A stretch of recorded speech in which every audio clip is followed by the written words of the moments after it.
When were you born, Aunt Marciel? I was born in Chicago, September the 13th, 1919. My folks went to Chicago for a visit, and my mother had, doctor told her she was safe for her to go, and they went to visit an aunt and an uncle.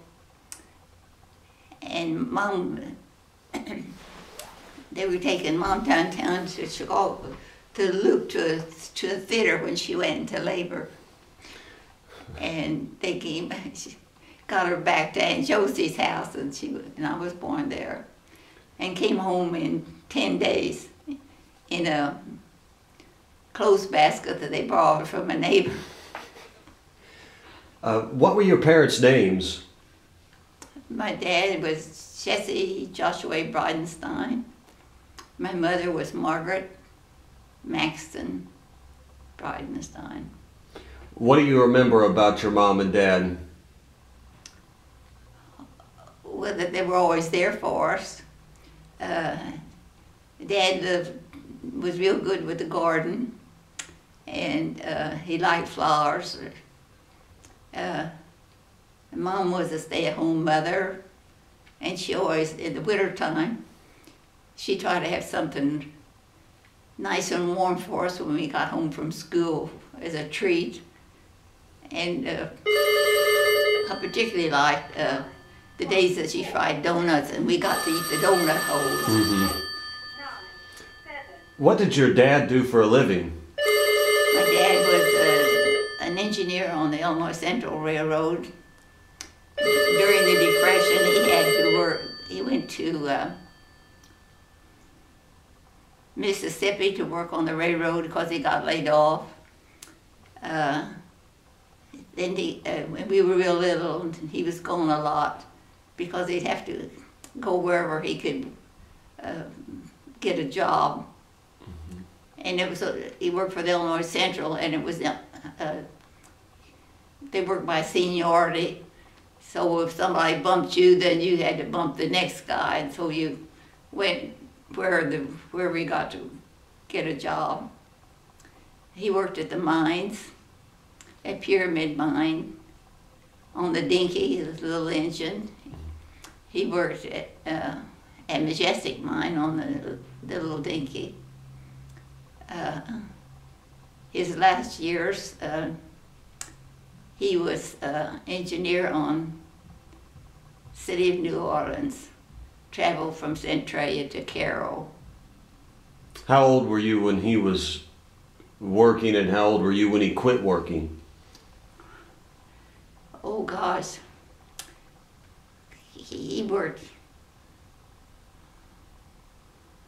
oh the angel, I don't know. Isn't that awful? I can't remember. He worked until he was 65, and then they had to retire, and he went to work when he was real young, about 15, 16 years old, when he first was a fireman on the railroad, and then after study, he was promoted to engineer, and he worked many years when they had to coal fire their engines, and so it was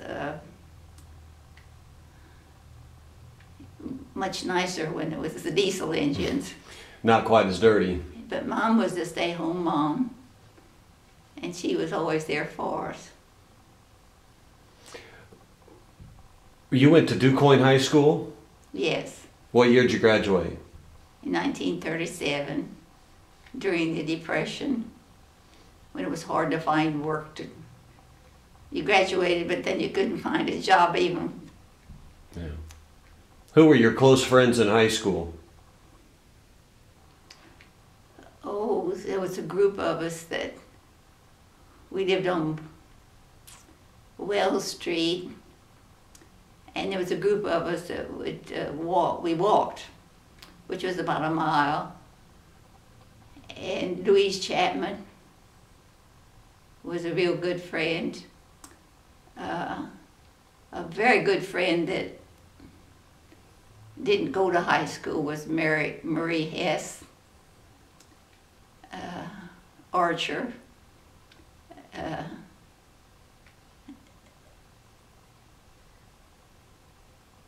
really, there was just a group of us that didn't really have any special one friend, you know. What would you guys do for fun on the weekends? What? What would you do for fun on the weekends or on a Friday night? Well, if you were lucky, you might we get to go to the show if you had an extra some money. On Sunday, we used to go for long walks in nice weather. Mm-hmm.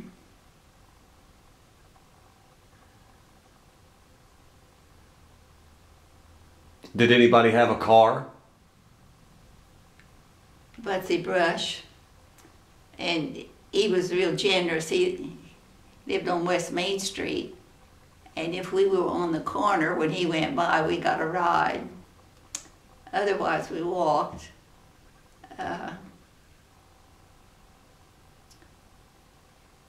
Margaret learned to drive, but we just had one car, so we didn't have a car to go places. We just walked every place we went.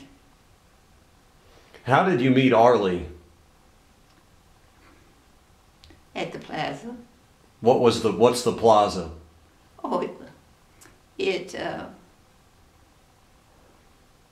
was a tavern with a dance floor and local bands. Mm-hmm. But I knew him from school, but I knew Joe better. Do you remember anything specifically about going on a first date, or? We went to Carbondale to visit Weenie and Gib, and Marie and Gaston were here from Ohio, and it was quite an experience. What do you mean? Well, the fellas took off to go downtown to buy more refreshments, and they were gone, Weenie thought, too long. So she got in the car and went looking for him. And they lived in the northwest corner of Carbondale, close to the cemetery. Winnie took off after them to go to where she thought they would be. And she ran into a yard and with her car? Ran into it and then out of it. And when the fellas got back, they couldn't figure out how Winnie got the car between the house and the tree. Winnie was a character. It sounds like it. She's little and mighty. She was real tiny. And after 2 beers, she was out of this world. So that was the first day. That was your first day with Arlie. And Gaston was quite an individual, so it was an experience. You and Arlie got married when? In 52, April the 19th of 1952. And what year did he pass away? That's something. Let's see, 1969. Were you working at the time somewhere? Yeah, I worked until I retired at 65. Talk to me about all the different places that you worked at. Well, when I got out of high school, I worked through the NYA at the ward school in the library doing clerical work. And then I went to work at the hospital and stayed there until I retired after 44 years. Why did you start working at the hospital? Was there an opening and you just applied? They were just beginning to hire people other outside of nursing, and I went for an interview to be a receptionist, and there was no job description. After I was hired, I just did all sorts of things. From chasing the mules that were brought up from the mines east of the hospital. In the spring, they would bring the mules up, and then they get loose, and they wander over onto the hospital grounds, and we'd have to take dish towels and wave them in front of their faces to get them back over to the mine.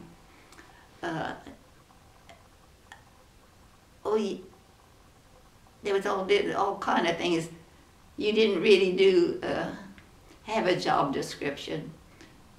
I just did every once in a while. They would come to me and say, "We've decided that you're going to do this and you're going to do that." And one of the unusual things was during the war, the hospital was issued sugar points and meat points, and we were issued a check, and I had to deposit that check in the bank, at the local bank. And then as we bought sugar, I had to write a check for that many points to the wholesaler. Our meat was purchased through the DuQuoin Packing Company, and I would have to write a check for that account. And it had to be balanced just like your own checking account. And I was always taught that you don't write a check unless you've got points to cover it.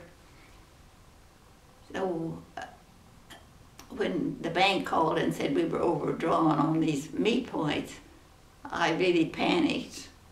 And we went to the bank, or I went to the bank, and we went over the records, and they had credited our allotment check to another account. So I was really glad of that, because I thought, how did I make a mistake like that? Everybody of your generation remembers where they were at on December the 7th of 1941. Do you remember? I was at work, and we had a patient that was quite a cut-up.